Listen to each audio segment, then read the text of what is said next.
लेकर के आऊंगी। पहले शलभ मणि जी का जो सवाल था, मैं धर्मेंद्र जी आपके पास आ रही हूँ, क्योंकि उन्होंने कहा कि आप इस समाजवादी पार्टी के लोग इतनी वकालत करते हैं कि हम मुसलमानों को लेकर जाएंगे कुंभ में। वो कह रहे हैं कभी ये हिम्मत होती है बोलने की कि भाई हम हिंदुओं को लेकर जाएंगे मक्का मदीना में। वो सीधा सीधा उनका सवाल है, उसका जवाब दे दीजिए। देखिए, सर्वधर्म संभाव की बात समाजवादी पार्टी करती है, उससे इनको दर्द होता है, इनकी प्रॉब्लम हो सकती है। दूसरी बात है, दंगे की बात कर रहे थे, बहराइच का दंगा करवा दिया, इनके विधायक ने बता दिया, उसके बारे में बात नहीं किए।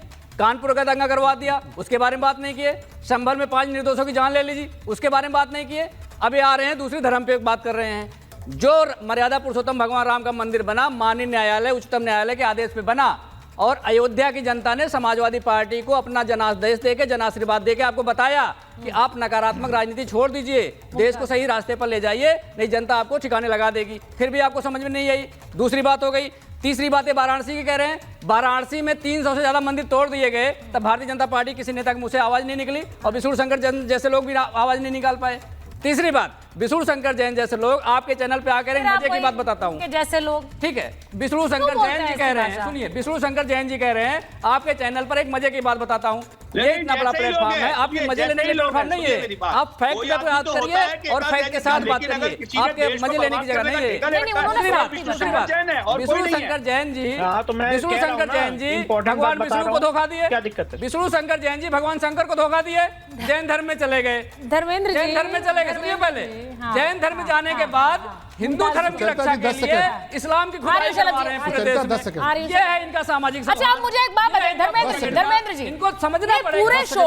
पूरे शो को मैं एक व्यक्ति के अगेंस्ट एक कार्यक्रम थोड़ी बना रही हूँ। आपकी पूरी जो डिबेट है, आप विष्णु जी को टारगेट करने में लगा रहे हैं। मुझे लगता है उससे ज्यादा मुद्दे को टारगेट करने में लगाइए ना। आपने इतनी बार अपनी बात, मुझे उससे आपत्ति नहीं है भाई, ये डिबेट है। आप this can be Dharmendra Yadav versus Vishnu Shankar Jain, I have no problem.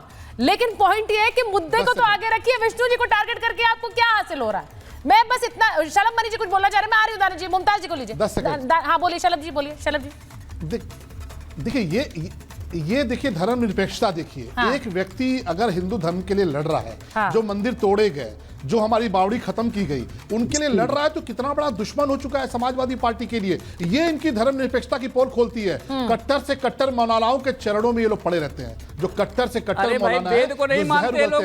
Lucknow में शिया सुन्नी के दंगे होते हैं, उससे बोल पाएंगे क्या लखनऊ में शिया सुन्नी के दंगे होते हैं, इसमें पसमानदा और अगड़ों के झगड़े होते हैं मुसलमानों में, बोल पाएंगे क्या? सीरिया के भीतर शिया सुन्नी में कत्लेआम हो रहा है, उसमें जुबान खुलेगी क्या कभी आपकी? पाकिस्तान के भीतर शिया सुन्नी हो रहा है, उसमें जुबान खुलेगी कभी आपकी? तो मुसलमानों के भीतर बोलने में मुमताज जी के पास जा रही हूं मैं। मुमताज जी ने बहुत देर से इंतजार कर रहे हैं। मुमताज जी बहुत देर से इंतजार कर रहे हैं, माफी के साथ। ये आपकी असलियत है, क्योंकि आप हिंदू धर्म को तोड़ना चाहते हैं। अब मुमताज जी, देश का हिंदू मुमताज जी के एक मिनट मुमताज जी के पास जाना है।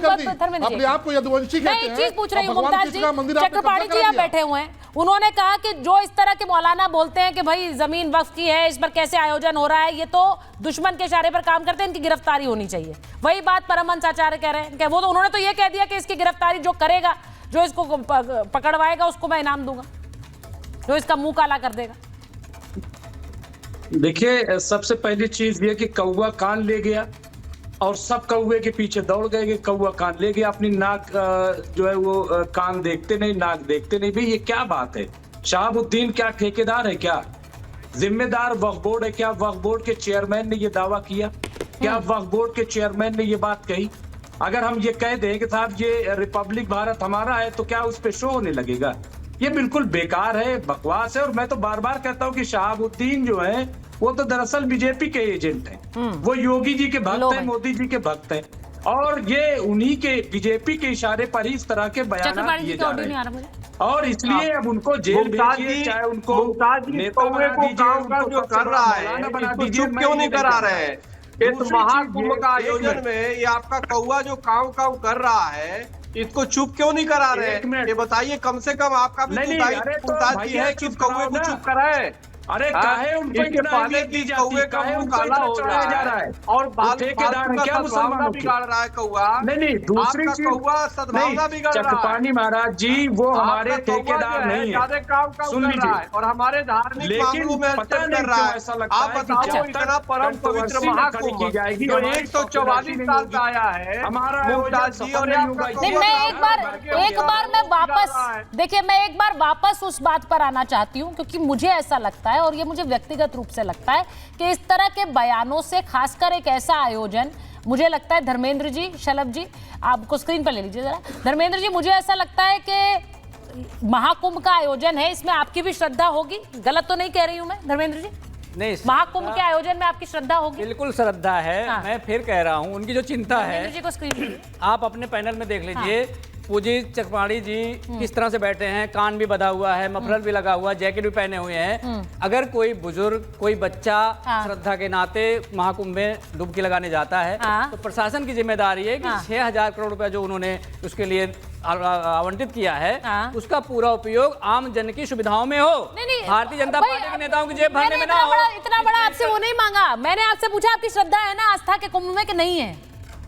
इसका तो बड़ा छोटा सा जवाब है, हाँ या ना। तो बता तो दिया, हाँ है ना। तो फिर आप लोगों को बोलेंगे कि आस्था की डुबकी लगाएं कि नहीं लगाएं? आस्था की डुबकी लगाएं। भारतीय जनता पार्टी को जो जिम्मेदारी दी गई है आस्था की डुबकी लगाएं, क्योंकि इसलिए पूछ रही हूँ क्योंकि आपके नेता कह रहे हैं जो डुबकी लगाएंगे वो तो ये भी कह रहे हैं ना कि बाकी लोग भी ले जाइए, आप इस बात को क्यों छोड़? तो दोनों को मान ले क्या, या दोनों को गलत माने? नहीं, या तो दोनों को सही माने या दोनों को गलत माने। उनका बताइए कौन सा सही है कौन सा गलत? बताया ना, आदरणीय चकवाड़ी जी का आप देखिए, गर्दन आस्था की डुबकी लगानी है ना, सर में भी बंधा हुआ है, जैकेट भी पहना हुआ है, क्योंकि ठंड बहुत ज्यादा है। तो हमारी चिंता श्रद्धालुओं को ठंड ना लगे। अरे सर कैसी बातें कर रहे हैं आप? अब ठंड की चिंता हो गई आपको? कुंभ कौन सा, गर्मियों में कुंभ कौन सा आयोजन देखा है आपने? किसी की जान आपने गर्मियों के मौसम में कौन से कुंभ का आयोजन देखा भाई? हम तो सर्दियों में ही देख रहे हैं, जब से मैंने देखा है, जब से मैंने देखा। अब शरद जी उनको ठंड की चिंता हो गई है कि श्रद्धालु बेचारे ठंड में ठिठुर जाएंगे। सर्दियों में एडवाइजरी क्यों जारी होती है? नहीं, अब येलो अलर्ट जारी क्यों होता है? ना अब ये अब देखिए, अब आप गोल पोस्ट बदल रहे हैं, अब आप गोल पोस्ट बदल रहे हैं, अब आप गोल पोस्ट बदल रहे हैं। नहीं, बात हुई है डुबकी की। शलभ जी लास्ट वर्ड जल्दी से जवाब दीजिए। अब उन्हें ठंड की चिंता हो रही है, ठंड में ठिठुर जाएंगे। सुचरिता जी, आप उनसे आस्था की बात पूछ रही हैं जो सरकार में रहते हुए एक बार अयोध्या नहीं गए, जिन्होंने भगवान राम के आंगन में एक दीपक नहीं जलने दिया, भगवान कृष्ण के मंदिर में कब्रिस्तान बना दिया अपनी सरकार में, भगवान कृष्ण के मंदिर में 1000 एकड़ का कब्रिस्तान बना दिया, बाबा विश्वनाथ के आंगन में मस्जिद के दरवाजे खोल दिए। आप उनसे आस्था की बात कर रहे हैं। मैं फिर कहता हूँ, जाइए मक्का मदीना होके आइए। जो लोग बड़े दावे के साथ कह रहे हैं कि मुसलमानों को लेकर महाकुंभ में आएंगे, उनको मैं कहता हूँ हिसाब कोई नहीं। सुनिए, अभी हिसाब उन श्रद्धालुओं को दीजिए जो आस्था के कुंभ के लिए जा रहे हैं। मुझे लगता है उनको उनके सामने कुंभ को बदनाम न करिए सर, क्योंकि अभी तो कुंभ की शुरुआत है, दुनिया भर से लोग आ रहे हैं और आपके नेता कैसे बयान दे रहे हैं उस पर थोड़ा सा तो सोचिए, थोड़ा मंथन, क्योंकि इसीलिए आप यहाँ बैठकर बोल रहे हैं आस्था की डुबकी लगाइए और वो वहां कह रहे हैं जो डुबकी लगाएगा वो मर जाएगा। बस मेरे पास महाभारत के तय वो बहुत है।